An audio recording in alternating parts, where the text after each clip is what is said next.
Hello young scholars, this is Angela at firstdegreebound.com. In my previous video, I started talking to you about selecting your classes wisely and to make sure that you're putting yourself on the right path towards admission to college, towards getting that degree. Well, I want to point out some things that I hope that you'll give some thought to, since there is still time before the academic year begins. One of the things from my years of experience in both college admissions on both the undergraduate as well as the graduate school level, there are some expectations of you that we will have when looking at your applications. And of course, you know that there's certain courses that you're going to be expected to take. But has anyone ever really given you an outline? I am going to put an outline on the website itself in terms of your class and your class selection, apart from the issue of taking the courses with rigor that I mentioned in the previous episode, particularly pertaining to honors and AP classes. But understand that there's some things that are going to be looked at that are going to immediately give the person who's reviewing your application an idea whether or not you are strong. And these are basics. It is expected that if you're applying to a competitive institution that you will have had 4 years of English. That's given. If you haven't had 4 years of English, that's a cause for concern, and that sends up a red flare in terms of the basic exposure that you will have had to language as well as literature. But of course, within these categories, I want to emphasize that I hope that you will continue to challenge yourself and take those honors classes when they're available, so you will be eligible to take the AP classes as well later on. So 4 years of English, that means an English class every year from the 9th grade through your final year. In terms of a foreign language, it is hoped that you will have at least 3 years. Many schools will require that you have, or will have an expectation that you've had at least 4. I emphasize a minimum of 3. If you have the opportunity to even take a second language in your schedule, I certainly would encourage you to do that as well. The more exposure you have to another language also indicates a certain degree of openness that you have to not just the language, but also a different culture as well.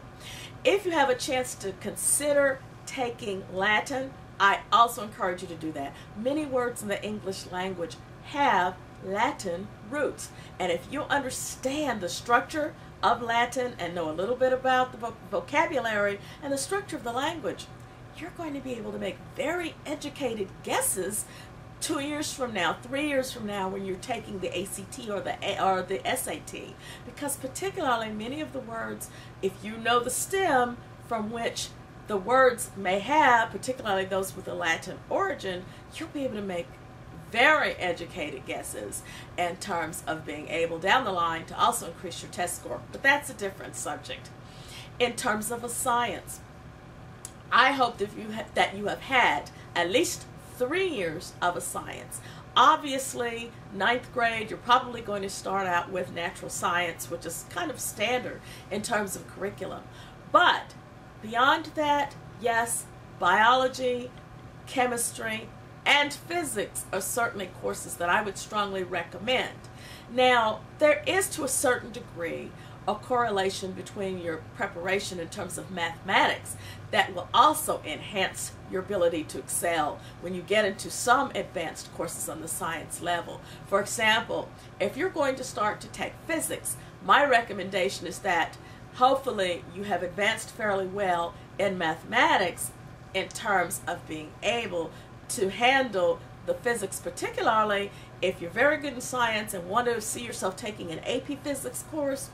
Well, I hope you've had a bit of calculus before you take that AP physics course, because you will need some calculus as a base. And do not try and take calculus the same year you're taking AP physics. Not a good combination.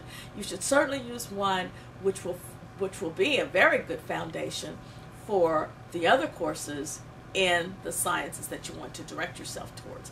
But definitely you should take science courses with a lab. So when you're taking biology, not biology for fun or a survey of biology. No, biology with a lab.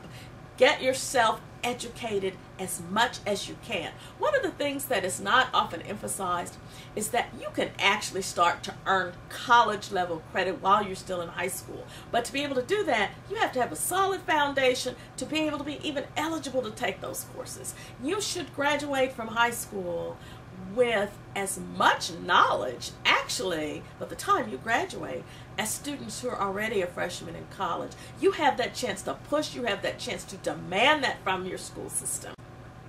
You have a chance to take advantage of that as much as you can. I will encourage you also to take something like mathematics very seriously. Now, one of the reasons why, when I mentioned foreign language, I said a minimum of 3 years, although many schools will hope that you'll take a language for 4. Because I do respect the fact that everyone does not have an ability in certain disciplines. There are some indications that people have an aptitude. Some people have a natural aptitude for mathematics. Well, with that in mind, my recommendation is that you take a minimum of 3 years of math as opposed to 4. Everyone doesn't love mathematics. I understand that. I get it. I'm one of those who's not a natural-born mathematician, but it's your exposure that's the most important. So by all means, if you haven't already taken Algebra 1 and 2, I encourage you to do so. And geometry is also strongly recommended. Now, if you have a natural aptitude for science and math, by all means, keep it in your class schedule. Keep it there. But again, my suggestion is a minimum of 3 years. Now, one of the things that's also very important, that you have a perspective of the world in which you live. Yes, you're going to take world history, by all means. And you're going to also take U.S. history, generally required in most school systems. And particularly in most states, you will find that oftentimes a course in the state history is a part of the standard curriculum as well. One of the things that I encourage you to do, and basically we're talking about something that's reading. History is reading facts. Understand that the more you begin to understand the world, regardless of the perspective in which it's being taught, you also gain in terms of confidence because you have a different and a broader understanding of how things came to be as they are. Of course, there's room for a lot of changes in society. We get that and we understand that. And hopefully you will understand that a stronger knowledge of history will affect your ability as you make decisions down the line to affect policy, to affect change. But to be able to affect change, you have to know what has happened and learn all of those different perspectives in terms of what has happened.